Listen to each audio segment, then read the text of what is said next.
तळबीड तालुका कराड येथे वसंतगड परिसरात बिबट्याचा रहाटा आहे। शनिवारी 2 मार्च रोजी सकाळी गडाच्या पायथ्याशी चव्हाणमळा नावच्या शिवारात अत्यवस्थ अवस्थेत बिबट्याचा बछडा आढळून आला। शेतातून नीट चालता येत नसल्याने हा बछडा अडकून पडला होता। शेतकऱ्यांनी याबाबतची माहिती कळवल्यानंतर वन विभाग व रेस्क्यू टीमने या बछड्याला ताब्यात घेऊन त्याच्यावर उपचार सुरू केले आहेत। उपचारानंतर या बिबट्याच्या बछड्याला नैसर्गिक अधिवासात सोडले जाणार असल्याची माहिती वन विभागाकडून देण्यात आली। याबाबत अधिक माहिती अशी की तळबीड गावच्या हद्दीत असलेल्या चव्हाणमळ्यात एका उसाच्या शेतामध्ये शनिवारी 2 रोजी सकाळी 7:30 वाजण्याच्या सुमारास बिबट्याचा बछडा शेतकऱ्यांना दिसून आला। शेतकऱ्यांनी जवळून जाऊन पाहिले असता त्या बछड्यात चालता येत नव्हते। त्यामुळे शेतकऱ्यांनी याबाबतची माहिती उमेश मोहिते यांना दिली।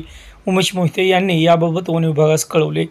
कराड विभागीय वनपरिक्षेत्र अधिकारी तुषार नवले, मानद वन्यजीव रक्षक रोहन भाटे यांच्यासह वन विभागाचे अधिकारी कर्मचारी तसेच रेस्क्यू टीमचे पथक घटनास्थळी दाखल झाले।